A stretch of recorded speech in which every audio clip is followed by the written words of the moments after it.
Tagore school बावड़ी की online class में आप सभी का स्वागत है। सभी स्टूडेंट्स को गुड मॉर्निंग।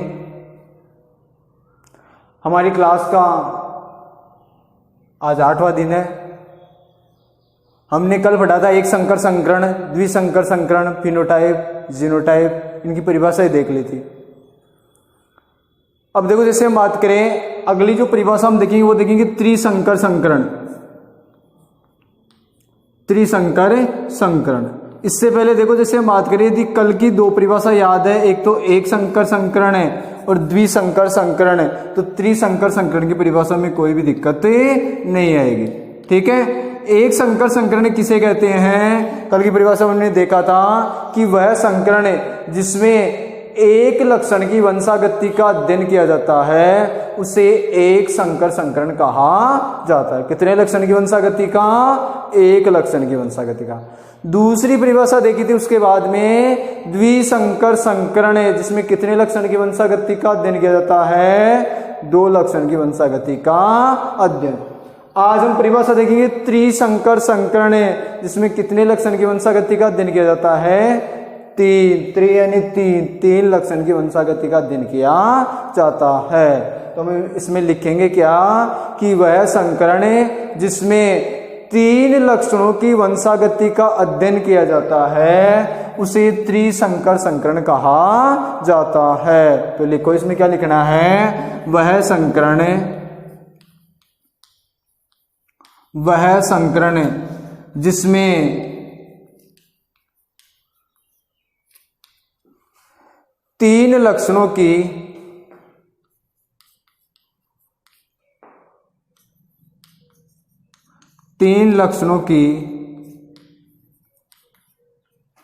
वंशागति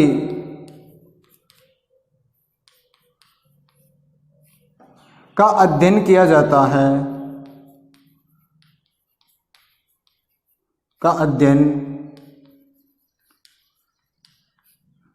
जाता है,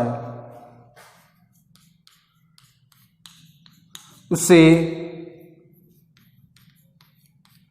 त्रिसंकर संकरण कहते हैं। उसे त्रिसंकर संकरण है। ये हो गई किसकी परिभाषा?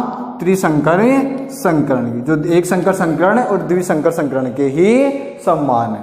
ठीक है। फिर देखो, जैसे हम बात करें, अगली परिभाषा देखेंगे, वो देखेंगे 12 नंबर की, बहुसंकर संकरण है। बहु यानी बहुत सारे, यानी इसमें बहुत से लक्षणों की वंशागति का अध्ययन किया जाता है। परिभाषा सेम टू सेम, इन वही परिभाषा लिखनी है, केवल तीन की जगह क्या लिख देंगे? बहुत सारे लिख देंगे। बहुसंकर संकरण, तो इसमें क्या लिखेंगे कि वह संकरण जिसमें कई लक्षणों की वंशागति का अध्ययन किया जाता है, उसे बहुसंकर संकरण कहते हैं। तो लिखो इसमें, वह संकरण है जिसमें कई लक्षणों की वंशागति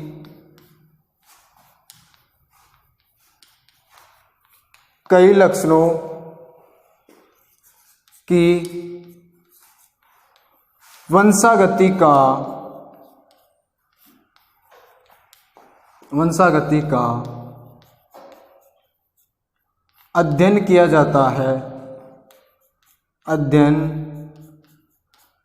किया जाता है, उसे बहुसंकर संकरण कहते हैं। उसे बहुसंकर संकरण कहते हैं। तो ये परिभाषा हो गई बहुसंकर संकरण की। ठीक है। एक संकर संकरण कल पढ़ लिया था, एक संकर संकरण और द्विसंकर संकरण। आज हम पढ़ रहे हैं त्रिसंकर संकरण और बहुसंकर संकरण। ठीक है। इसके बाद में अगला जो परिभाषा हम देखेंगे वो देखिए परीक्षण संकरण, टेस्ट क्रॉस। ये परीक्षा दृष्टि से इंपॉर्टेंट है। ठीक है, ये उतार लिया होगा आपने। इसके बाद में हम पढ़ेंगे परीक्षण संकरण या टेस्ट क्रॉस, उसके बारे में अध्ययन करेंगे। अगली जो परिभाषा है वो है परीक्षण संकरण। परीक्षण संकरण या जिसे बोल सकते हैं टेस्ट क्रॉस। Test cross. ये इंपॉर्टेंट है परीक्षा की दृष्टि से, इसके बारे में डिटेल से आगे भी पढ़ेंगे। इसमें देखो जैसे हम बात करें कि वह संकरण है जिसमें F1PD का संकरण अप्रभावी जनक के साथ करवाया जाए, यानी F1PD है, इसको डिटेल से अभी बताएंगे कि F1PD का संकरण यदि किसके साथ करवाया जाए, अप्रभावी जनक के साथ करवाया जाए तो उससे क्या कहा जाता है, टेस्ट क्रॉस कहा जाता है। F1PD का क्रॉस किसके साथ करवाया जाता है, अप्रभावी जनक के साथ करवाया जाता है। देखो जैसे हम बात करें, मैं थोड़ा रफली तरीके से बता देता हूं कि जैसे हम बात करें ये लंबापन के लिए कैपिटल टी, ये बोनेपन के लिए स्मॉल टी, ये शुद्ध लंबा और ये शुद्ध बोना। इनके मध्य जैसे अर्धसूत्री विभाजन होगा, ये है जनक पीढ़ी, पेरेंट्स है, ये युग्मनज है जो द्विगुणित होते हैं। जैसे ही अर्धसूत्री विभाजन होगा तो अगुणित किस में बदल जाते हैं, युग्मकों में बदले जाते हैं। और इनमें जैसे क्रॉस करवाते हैं तो अधिकतर जो होते हैं वो कैपिटल टी स्मॉल टी, ये होगी F1PD। तो अधिकतर जो पादप जो प्राप्त होते हैं किस तरह के प्राप्त होते हैं, कैपिटल टी और स्मॉल टी, इस प्रकार के पादप प्राप्त होते हैं, यानी सभी विषम युग्मजी लंबे। अब F1PD का क्रॉस किसके साथ करवाया जाए, अप्रभावी जनक के साथ, ये रहा अप्रभावी जनक। ठीक है, हमारी परीक्षा जो हमारी परिभाषा क्या है, परीक्षण संकरण है कि यदि F1PD का संकरण किसके साथ करवाया जाए, अप्रभावी जनक के साथ। तो ये तो रही F1PD और ये रहा क्या, अप्रभावी जनक, तो उससे क्या कहा जाता है, टेस्ट क्रॉस कहा जाता है। F1PD लिख देंगे कैपिटल टी स्मॉल टी, ये रहा। अप्रभावी जनक लिख देंगे स्मॉल टी। वापस वही अर्धसूत्री विभाजन, तो युग्मनज से क्या बनेंगे, अगुणित, क्या बन जाएंगे, अगुणित युग्मक बन जाएंगे। ठीक है, और वही क्रॉस इनके मध्य आरेख चित्र बनाएंगे। पहले को किससे करवाएंगे, तीसरे से, तो क्या आएगा, कैपिटल टी स्मॉल टी। फिर पहले को किससे करवाएंगे, चौथे से, कैपिटल टी और स्मॉल टी। फिर दूसरे को किससे करवाएंगे, तीसरे से, क्या आएगा, स्मॉल टी, और फिर दूसरे को चौथे से, तो क्या आएगा, स्मॉल टी। ठीक है, याद करने का तरीका, गुणा कराएंगे हम 13, 14 और 23 और 24, इस प्रकार से इसको याद कर सकते हैं। 13, 14 का मतलब पहले को तीसरे से, फिर पहले को चौथे से, फिर दूसरे को तीसरे से और फिर दूसरे को चौथे से, इस प्रकार से इनके मध्य क्रॉस करवा सकते हैं। ये आरेख चित्र हो गया। अब देखो जैसे हम बात करें, ये तो हमें दो कैसे दिखाई दे रहे हैं, विषम युग्मजी लंबे, ये तो लंबे दिखाई दे रहे हैं। फिनोटाइप की हम बात करें, ये बोने दिखाई दे रहे हैं, तो इनका फिनोटाइप कितना हो जाएगा, 50-50, 1:1। और जीनोटाइप भी कितना हो जाएगा, 1:1, यानी जीनोटाइप, जीनी संरचना, ये विषम युग्मजी लंबे दिखाई दे रहे हैं और ये समयुग्मजी बोने, तो 1:1।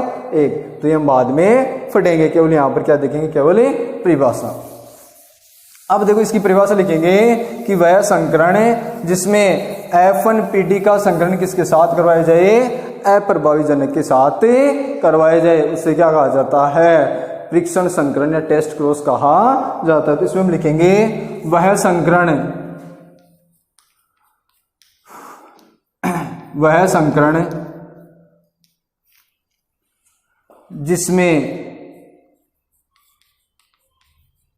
जिसमें F1PD का संकरण किसके साथ करवाना है, अप्रभावी जनक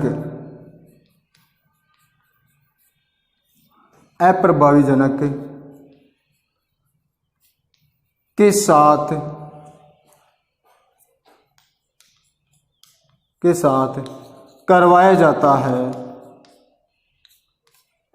करवाया जाता है, तो उसे क्या बोलते हैं, परीक्षण संकरण या टेस्ट क्रॉस कहा जाता है। तो उसे परीक्षण संकरण कहा जाता है।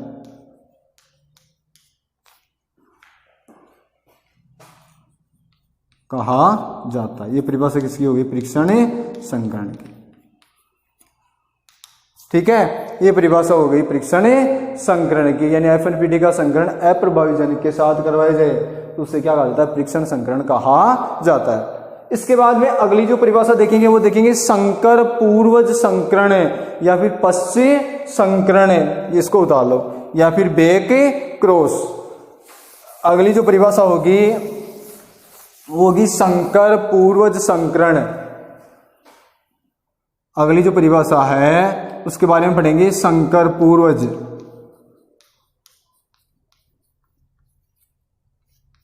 ठीक है ना।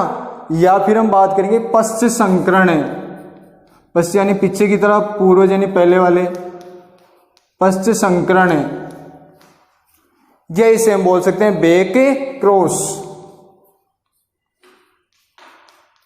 Back cross. इसकी देखो जैसे हम बात करें परिभाषा में कोई ज्यादा परिवर्तन नहीं है। इसकी परिभाषा की यदि हम बात करेंगे तो इसमें हम पढ़ेंगे कि वह संकरण है जिसमें F1PD का दोनों जनकों में से किसी एक के साथ क्या करवाया जाता है, क्रॉस करवाया जाता है। F1PD आएगी कैपिटल टी स्मॉल टी, ये तो हो गई F1PD। यही थी अभी हमने इससे पीछे वाली परिभाषा में देखा था, जनक उसमें दो थे, एक तो कैपिटल टी और एक है स्मॉल टी। दोनों जनकों में से किसी एक के साथ करवा दे, चाहे दोनों में से किसी के साथ भी करवाए, तो वह क्या कहलाता है, संकर पूर्वज संकरण या पश्चिम संकरण या बैक क्रॉस कहा जाता है। अब देखो जैसे हम बात करें संकर पूर्वज संकरण दो प्रकार का होता है। एक तो देखो जैसे हम बात करें यदि F1PD का क्रॉस किसके साथ करवाया जाए, प्रभावी जनक के साथ। यदि F1PD का क्रॉस किसके साथ करवाया जाए, प्रभावी जनक के साथ, तो उसे तो बोलते हैं बाह्य संकरण। उसे क्या कहा जाता है, बाह्य संकरण कहा जाता है। ठीक है। और यदि F1PD का क्रॉस अप्रभावी जनक के साथ किया जाए तो उसे क्या बोला जाता है, अभी हमने पढ़ा था, क्या बोला जाता है, परीक्षण संकरण। ये दो प्रकार हो गए। संकर पूर्वज या पश्चिम संकरण का मतलब क्या है, F1PD का क्रॉस दोनों जनकों में से किसी के साथ भी करा दे तो उसे तो बोलते हैं संकर पूर्वज या पश्च संकरण कहा जाता है। ये दो प्रकार हो गए। यदि बाह्य संकरण तो क्या है कि F1PD का क्रॉस किसके साथ करवाया जाए, प्रभावी जनक के साथ, वो तो हो गया बाह्य संकरण। और यदि F1PD का क्रॉस किसके साथ करवाया जाए, अप्रभावी जनक के साथ, तो उससे क्या कहा जाता है, टेस्ट क्रॉस या परीक्षण संकरण कहा जाता है। इसके बारे में डिटेल से बाद में पढ़ेंगे। अब देखो इसकी परिभाषा कि वह संकरण, इसकी परिभाषा लिखेंगे, वह संकरण जिसमें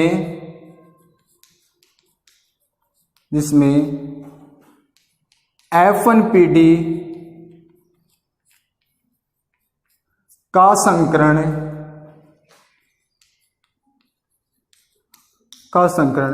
किसी एक जनक, दोनों जनकों में से किसी एक जनक के साथ करवाया जाए, का संकरण दोनों जनकों में से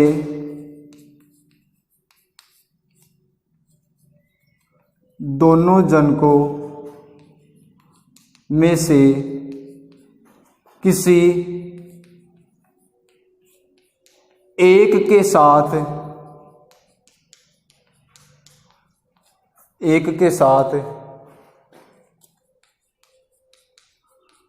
करवाया जाए तो उसे क्या कहा जाता है, संकर पूर्व संकरण कहा जाता है। संकर पूर्वज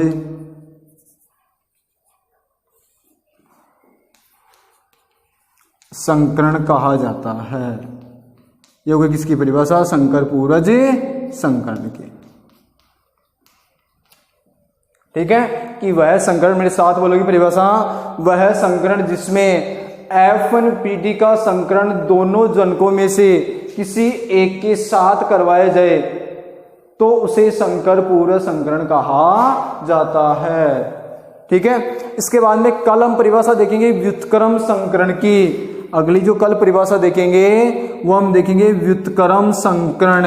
एक बार वार्षिक परीक्षा में आया हुआ है ये कि व्युत्क्रम संकरण क्या है। इसमें देखो जैसे हम बात करें कि कोई पहला जो संकरण है, यदि हम बात करें कि जिसमें, यानी वह संकरण जिसमें ए पादप को तो क्या मान लिया जाए, नर, ठीक है, जैसे मान लो कैपिटल टी है, और जो बी पादप है जैसे स्मॉल टी, उसे क्या मान लिया जाता है, मादा मान लिया जाता है। यानी वह संकरण है जिसमें ए पादप को नर और बी पादप को मादा जनक के रूप में काम में लिया जाता है। लेकिन दूसरे संकरण में इस ए पादप को क्या काम में, किसके रूप में, मादा के रूप में, और बी को किसके रूप में काम में ले लिया जाता है, नर के रूप में प्रयुक्त किया जाता है। तो उससे क्या कहा जाता है, व्युत्क्रम संकरण कहा जाता है। उल्टा हो जाता है, इसमें पहले संकरण की बजाय दूसरे संकरण में क्या हो जाता है, उल्टा हो जाता है। जैसे ए संकरण में, जैसे मान लो पहले संकरण में ए को नर और बी को मादा के रूप में प्रयुक्त करते हैं, तो दूसरे में ए को मादा के रूप में और बी को किसके रूप में प्रयुक्त करते हैं, नर के रूप में प्रयुक्त करते हैं। उसे क्या कहा जाता है, व्युत्क्रम संकरण कहा जाता है, जो अगली क्लास में पढ़ेंगे।